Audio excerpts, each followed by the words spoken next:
Hello, Remote Work Europe people. Thanks so much for joining us for this quick call. This was a bit impromptu, but we started to have a number of questions coming through on email when we launched our premium job service a couple of weeks ago.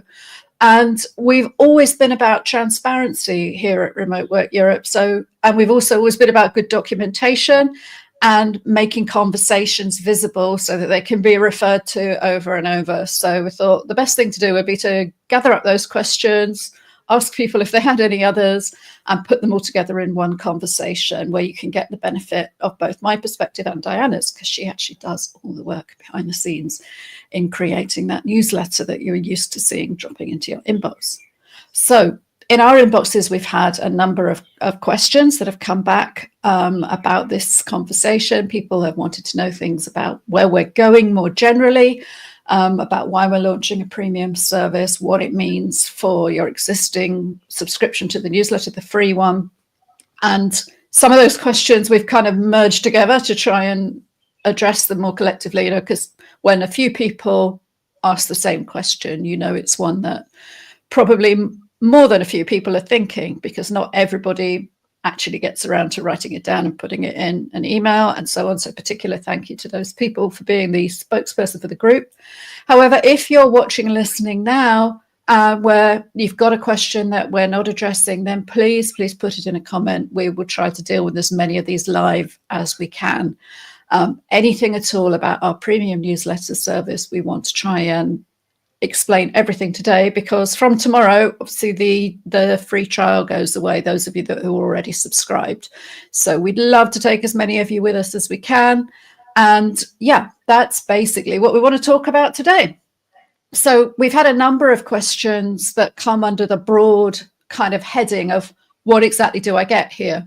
Which is this question to ask before buying anything. Very important. So we've got a question. Jennifer says, can't hear anything. We're definitely, Diana, I'm going to mute you for a second. Can you just check on the streams that the sound is coming through okay? Will do.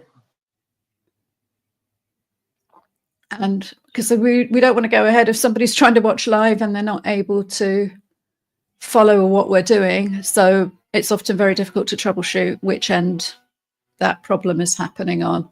So Diana's monitoring the streams as well, because she is a top multitasker. And it sounds picking up for you, Diana. It's fine. Okay.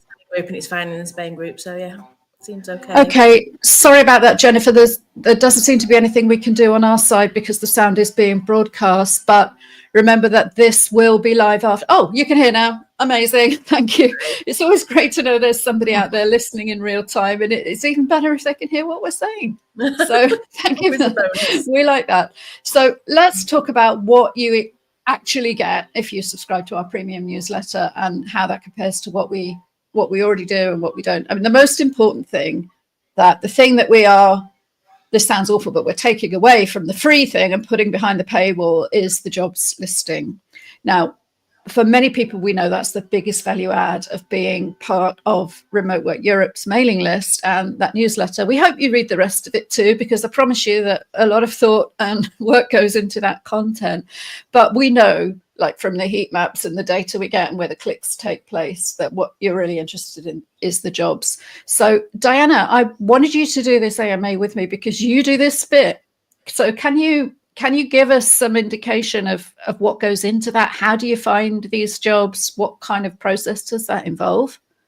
Yeah, I mean, a really quick roundup of how my process works is we have quite a long list of trusted job sites where I go and search for things, some better than others, but EU Remote Jobs, for example, is a very good site.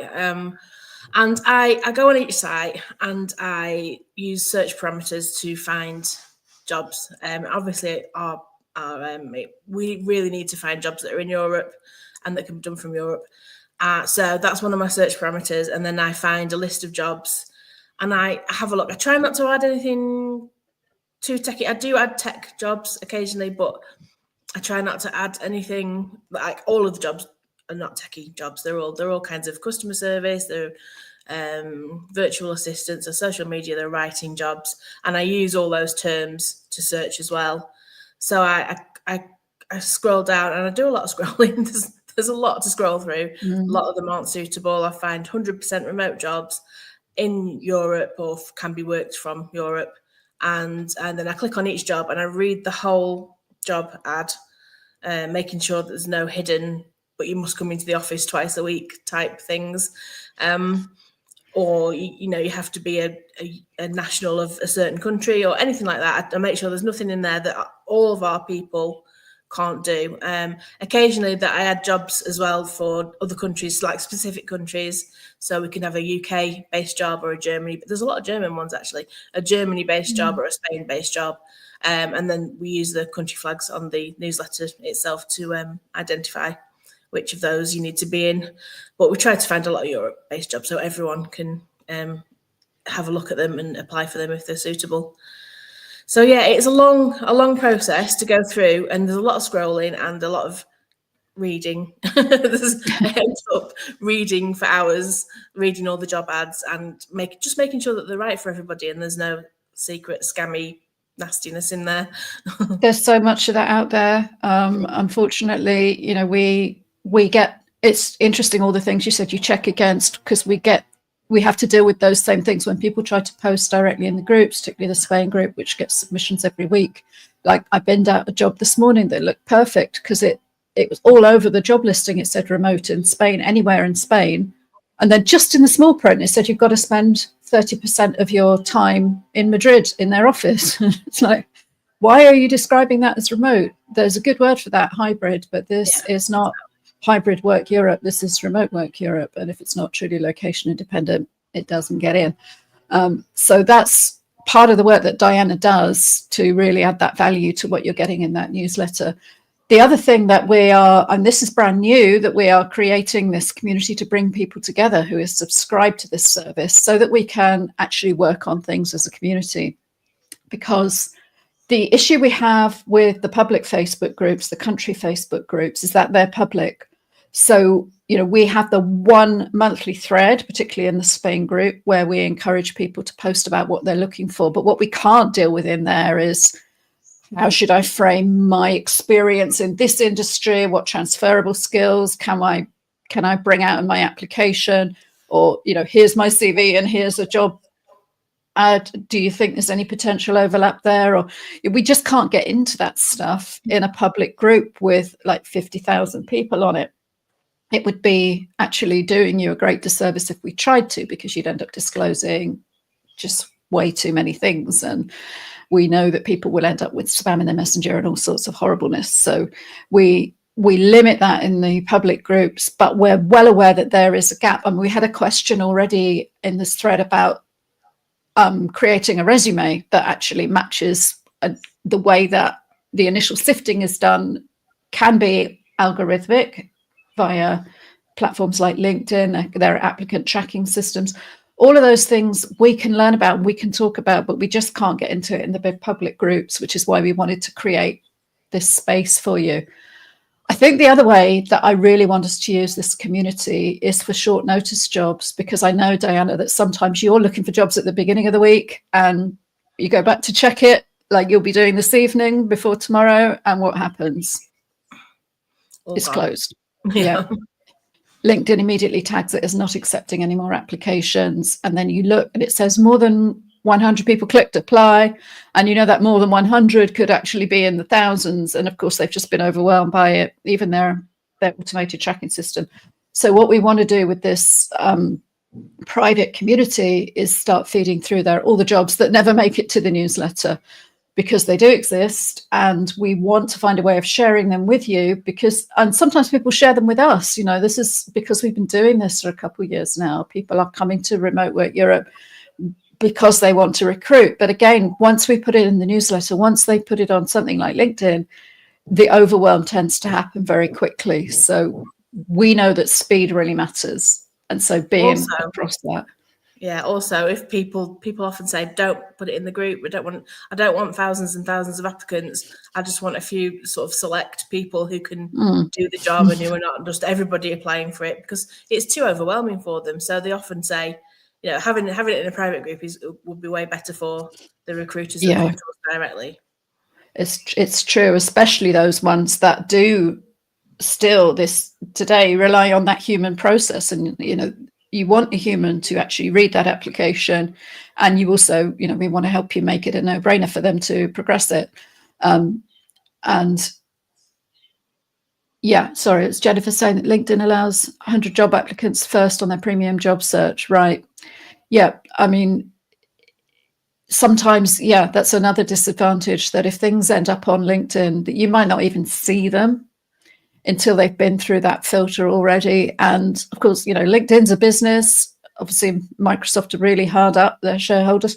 They take money off people. You know, they charge the advertisers, and then they charge us as users the premium subscription to see stuff ahead of everything else. So, you know, it's a process, but we want to try and circumvent that and get the juicy ones in front of our members as a matter of priority. And this community that we're creating for that, it's new. We don't know exactly where it's going to go. I mean, we're thinking that maybe we could do some live calls, some exclusive events, like we might. We were talking just before we went live, weren't we, Diana, about getting a CV expert in, because what works in CVs changes all the time. We're not experts on it. We've helped a lot of people individually, but in terms of those trends and so on, there are people who can speak to that better than us. So we want to add resources. There might be other perks that we can include in there as we expand the membership, like discounts on our paid products, or like early access, evaluation. You might get to look at things when they're a little bit more rough around the edges and beta, but that's how we grow. That's how we pilot things and get feedback. So yeah, I hope that covers all the questions which are about sort of what do I get. And I think the next sort of group of questions we got was this kind of, why has it been free till now and why are you charging? And that was expressed in a number of different ways. So we want to tackle that one clearly, because it's important to say that Remote Work Europe began almost accidentally. It grew out of Remote Work Spain. It grew out of the kind of dust of lockdown and people being forced to work from home, and then people being called back to the office, people realizing that they weren't locked down anymore, but they still didn't want to go to the office, and they'd seen a glimpse of something during that time that meant more to them. And so that's how we did it at first. I just brought people together in Spain. Then Diana, who I'd collaborated with on lots of other projects before, said, well, look, you know, the UK ones have completely different questions because that's, you know, the B word and everything else. So let's do that. And then we started to partner with other people to grow our other communities like Luca in Sweden and so on. But it's all voluntary. We're all freelancers. We all have day jobs. And essentially my day job is funding the running costs of Remote Work Europe. And it does have running costs. Let's not kid ourselves. You know, this platform we're using to stream at you now, we have to pay for.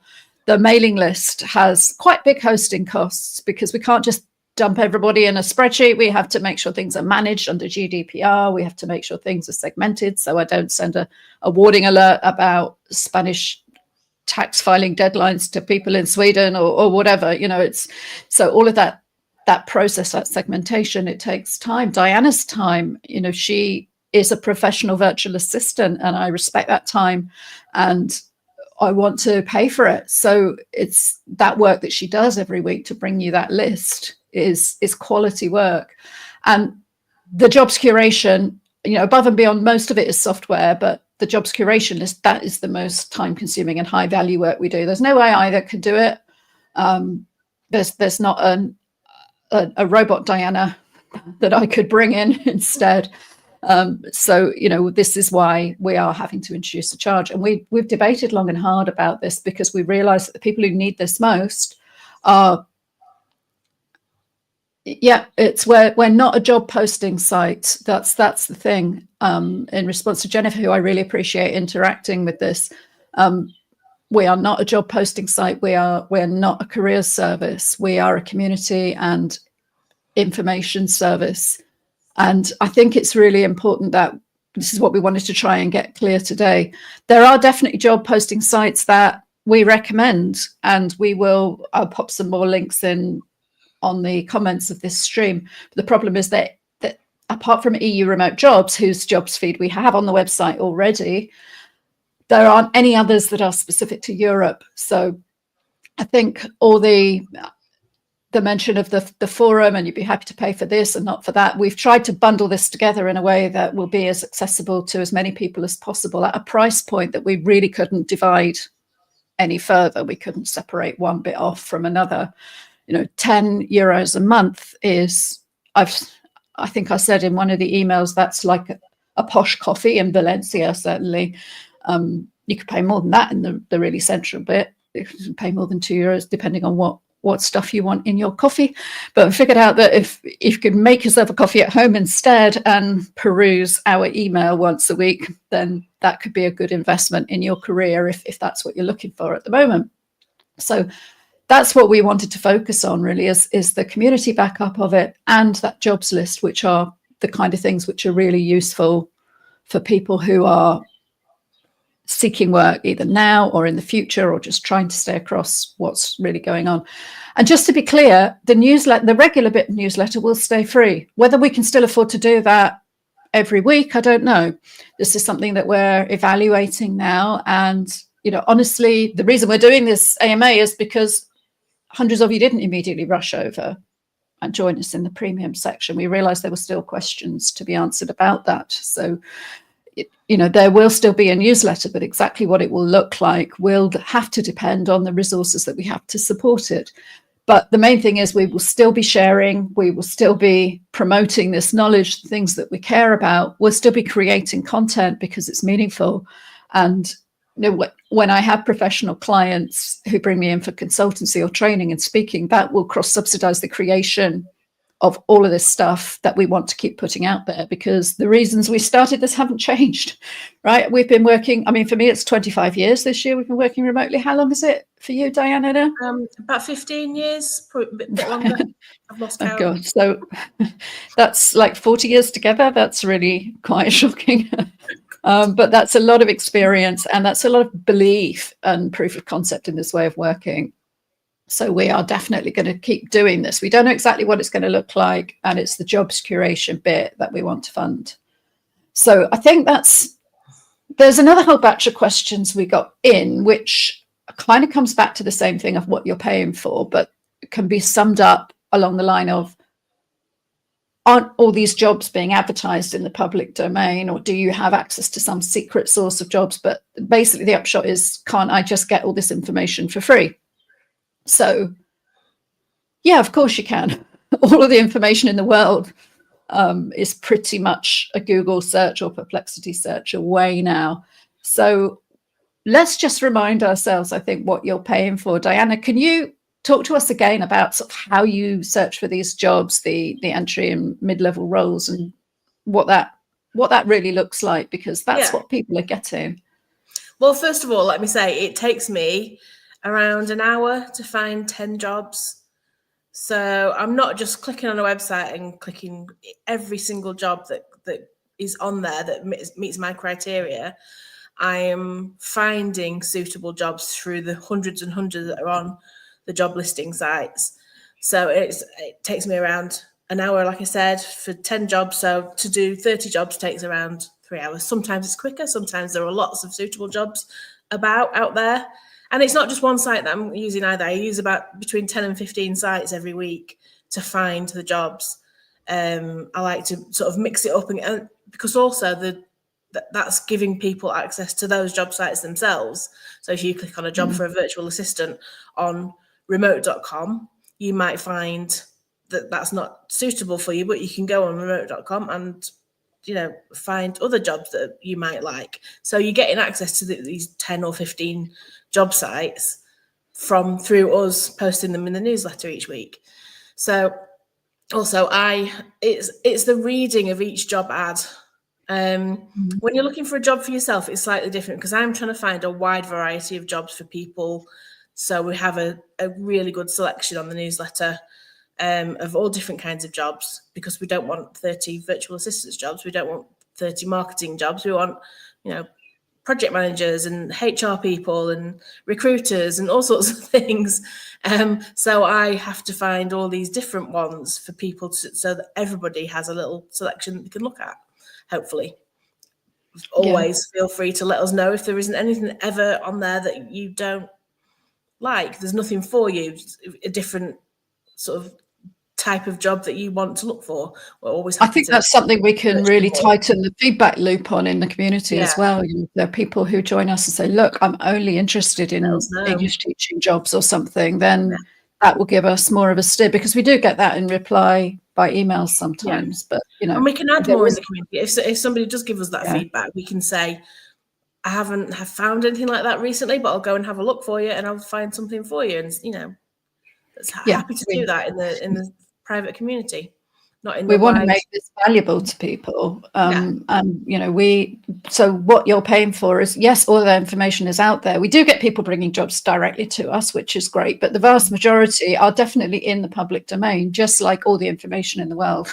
And what you're paying for is that filtering process and that shortcutting, because it's things like, it's a good analogy is learning and training. I've spent a lot of time, say, over the past 12 months, really amplifying my skills in generative AI and using AI agents and tools. Now, all of that information is in the public domain. There are people sharing their own learning experiences, putting stuff out there. You could literally, just some of my YouTube searches have hundreds of hours a day of new stuff popping into it. I don't have hundreds of hours a day to spend on that learning. So I pay for some very specific resources of people who've done that aggregating and pulling that information together so that I can absorb it quickly and efficiently.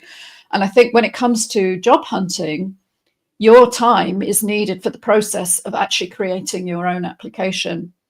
So this is why we recommend that people pay for services like Remotive and things like that if they have clear ideas of what they're going after, because that's not the efficient time for scouring. That makes sense at scale for Remotive or Diana to do it, but it doesn't make sense for you as a job seeker. You really need to, because we know it's looking for a job is a full-time job. We want you to be able to spend that time focusing on your actual applications. So it's just about leverage and about being smart, and we can all do things for ourselves. We can all figure stuff out for ourselves in the same way that I pay an accountant to do my bookkeeping, because I could do it myself. I could figure all that stuff out. I'd hate it and I'd do it badly probably, and I wouldn't remember how to do it. So it's really about that leverage. So I hope that answers those questions. But to be completely transparent, no, we don't have access to a secret pot of remote jobs that nobody else knows about. And it doesn't matter how many people send us their CVs that we haven't asked for, or beg us for a particular job in a particular area. We haven't got those. They don't exist. We have to go and find them, the same as you do. We do the legwork. That saves you doing the legwork, which is the hard part. Absolutely, yeah. And we want to make sure those jobs are going to be, at the moment, it's almost like we're shooting in the dark, trying to go by what we feel our audience needs based on the little bits of feedback we've got. But we really wanted to create this tighter feedback loop with a dedicated community who can tell us what they're looking for, whether what we're offering is hitting the mark, what additional resources are needed from us, and so on, what particular kinds of vacancies. We had a few questions in actually about kind of who the jobs are for, and eligibility and so on. This is a tricky one, because obviously every hirer, it's up to them, whether they're prepared to. We know that there are ways that people can make a deal with and hire people pretty much anywhere in the world. There are some countries that it's very difficult. Others it's straightforward, but there's usually a way. The cheapest and easiest way is usually to create an employment contract with them under local employment law. So that means they have to be where the hirer and the employee have to be in the same country effectively. But we know with remote work that shouldn't be a barrier. And a lot of the work I'm doing on a broader level, like with Estonian e-residency and so on, is to try and break down those barriers, but they still exist and there's a lot to do. So the main thing is that we want to make sure that those jobs are available to as many people as possible. And I know you really filter for location compatibility, don't you, Diana? But what kind of things are you seeing in the listings that help you decide whether it's going to be suitable? Well, every job listing site has a country of residence that you can do it from. A lot of them are worldwide, but a lot of those are sort of US based, and where they say worldwide, they're not necessarily. You have to be a US citizen or a US resident. So I just like Google from where the job can be done from, so Europe or the UK or Spain or wherever. Yeah, I mean, it is definitely, our experience overall is that it's more about where you're currently resident than the passport you hold. Yeah. There are very few jobs, I mean, we just don't come across them, and we wouldn't necessarily choose to promote them if we did, that are specifically for EU passport holders, for example. The UK was the second community that we developed. It's one of our strongest in remote work Europe. An awful lot of remote jobs do depend on English, and that's just how it goes. We didn't make the rules. But we tend to, what we look for is the residential requirement, because that's how employment law works. That's how contract law works, where you happen to be. And there are visas, there are people who are more mobile than others. There are some jobs, there are some remote first companies who will literally go to the ends of the earth to hire anybody anywhere if they possibly can. I mean, I think they might really struggle to hire a freelancer in North Korea or something like that, but it doesn't tend to pop up in our listings. But there is usually some way to make a deal, like either to set up a limited company or to work as a freelancer or to use an employer of record and things like that. So different employers will go to different lengths for the right person if they really need them badly enough. They won't always do that for entry-level roles. To be completely honest with you, it's, why would they if they can hire somebody who's already in the country to do an administrative role that could be done by potentially large numbers of people? They will hire the best person they can get, who is straightforward and easy to employ.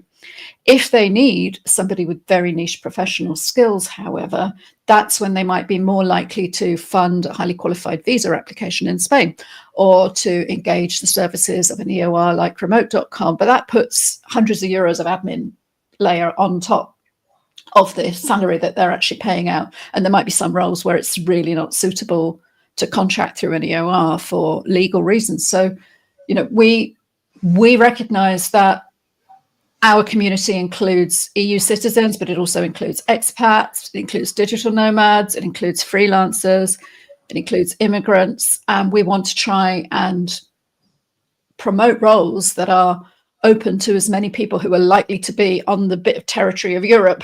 And that includes people who are applying for visas to Europe, but they're not here yet.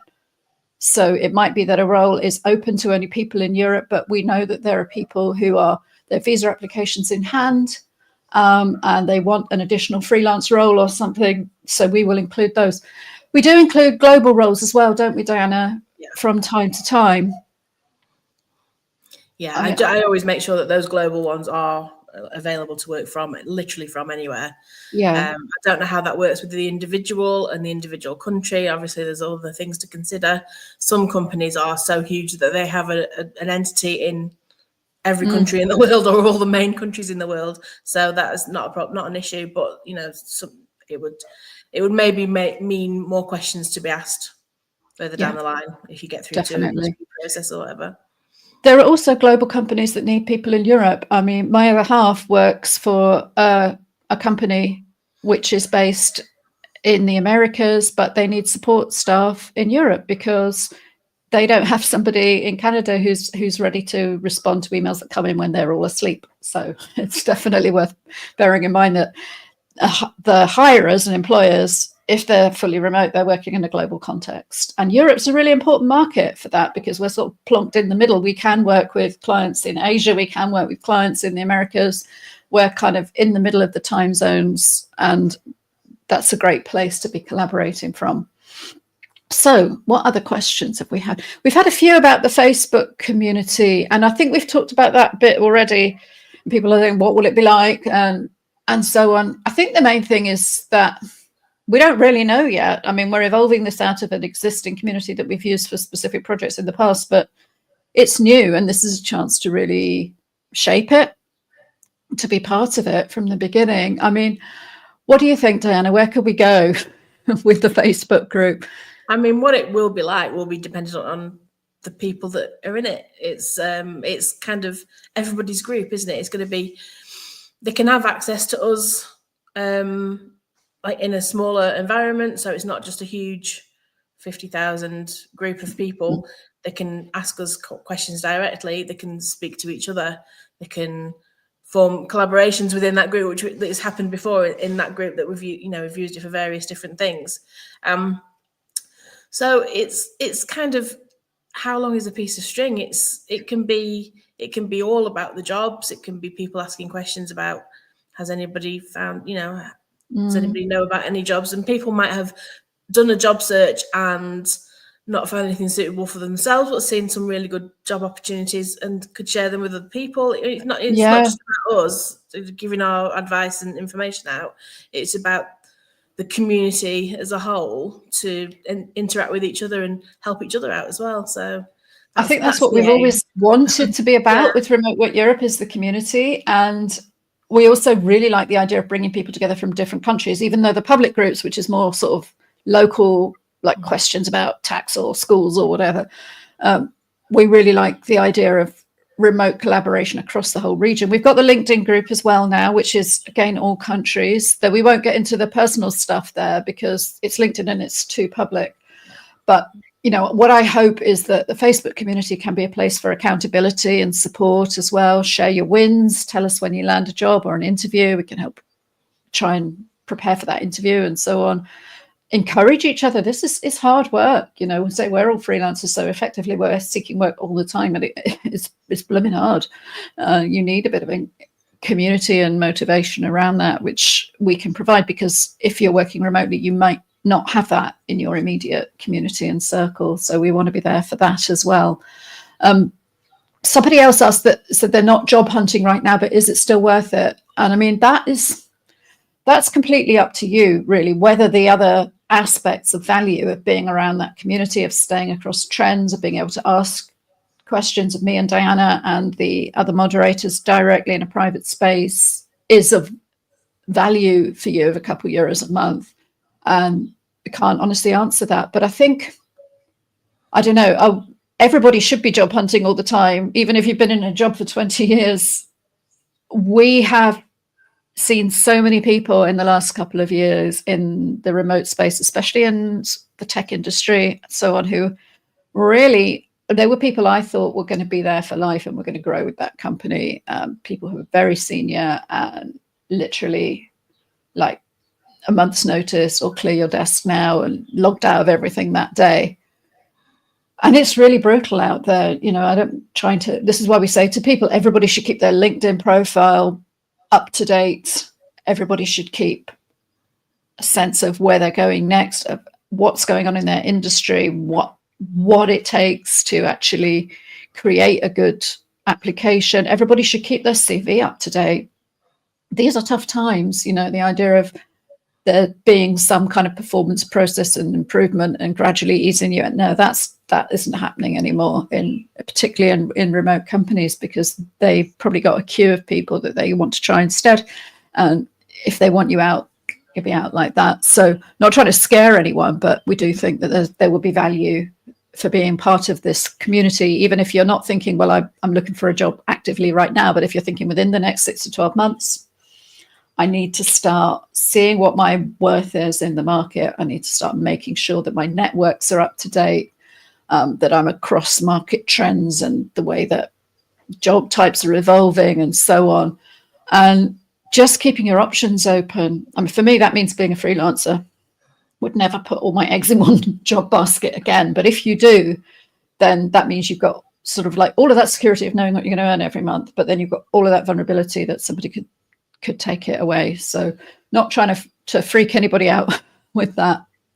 I think that's a question for you to consider for yourself, whether the degree to which you're actively job hunting. If it's your business and it's going well and you don't ever see yourself moving on from it until you exit in 20 years or something, then no, we probably can't help you unless you're hiring, in which case we'll put your stuff in it for free.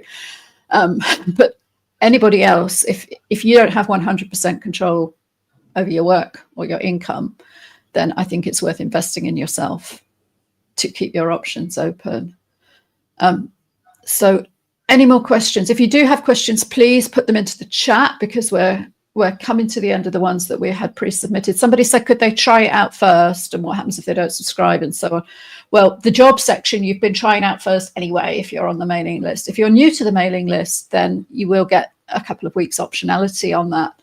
But with the community, we want that to be for people who are committed to paying for at least 1 month. I think that's a fair way of gatekeeping it, because it's not a huge sum. We wanted it to be accessible to people, but also there to be a tiny bit of friction, because we want people to be able to be vulnerable in a group and be honest and feel that it's a safe place to be. And we do believe we fix this at an affordable price point. Anyone who's not ready to stake a tenner on it, that's fine. We respect that, but we won't be opening the Facebook group up. You still have the free country Facebook groups: Remote Work Spain, Remote Work UK, Remote Work Sweden, Remote Work Estonia, all of the others, very, very welcome in there at all times. But basically this €10 a month will help us cover the research time, the moderation of the group, the tools that we use to do that work and do that sorting, and make it sustainable for the long term as we continue to grow the remote work community. And there is a discounted annual option. Now, for some people who are just looking for a job, and when I get it, I'll stop. That's sort of for you to judge whether you think the annual version, how long it's likely to take you, or whether you're going to stay in that mindset of keeping your options open. So we wanted to offer both. I think, is there any more to say about the subscription model or how that works, Diana? No, I mean, we all know, if you've been searching for a job for a while and you can't, we have people in the group all the time saying, I've been looking for months and months. I mean, that's the way it is. So if you want to keep your options open, keep finding more and better things all the time, just then do a yearly subscription. It's well worth it. And you still got your, like you said before, you still got keep your eyes on the market and see what's happening and what jobs are out there and all the rest of it. And it does take time. It does take time to find the right job. And there are lots. It really does out there. Yeah, and in the meantime, you deserve that support and accountability and community around you, because it can be challenging. A couple of logistical things. Yes, you can stop and unsubscribe at any time. That's really easy to do. It's a manual process at the moment, but we will enact that for you. Yes, you can get an invoice if you're wanting this from a freelance point of view, or you're a blended work portfolio person and you need those expenses to offset against other things. That's no problem. It's just using a Stripe card, so it's very easy to generate that for you. So it can be a legitimate business expense for you if you're self-employed, because we know that there are no hard lines anymore between job seekers and solopreneurs and basically people working in the present future of work. So I think that's all the questions that we had pre-submitted. I don't see anything else coming through on the chat. Please speak now, or don't forever hold your peace. Email us, message us. We wanted to bring all this together here now, but it's certainly not the end of the conversation. We really hope to see more of you in the Connected Premium community very soon, and to be sending you those job leads and going to extra lengths to find the ones that are particularly relevant and appropriate for you. Appreciate the live questions, Jennifer. Nobody else has been brave enough to speak up on the live stream, but that's okay. That's okay, because conversations in the remote work world can happen on a number of different levels and fronts. So we're accountable for being across it all, and we will make sure that we come back and deal with comments, that we deal with replies to email and so on. So I don't think there's any more to actually deal with today. Diana, are there any final remarks you want to make, or anything else that's occurred to you that people have been saying? Again, as you've said, reiterating that you can ask us anytime. This isn't the be all and this isn't the final thing. You can ask questions in the threads these are in the various groups. You can email us, you can get in touch. Try and do it in public. We'll answer it in public. Do not send Facebook Messenger messages. My account is still locked out, but I'm back on Facebook for now.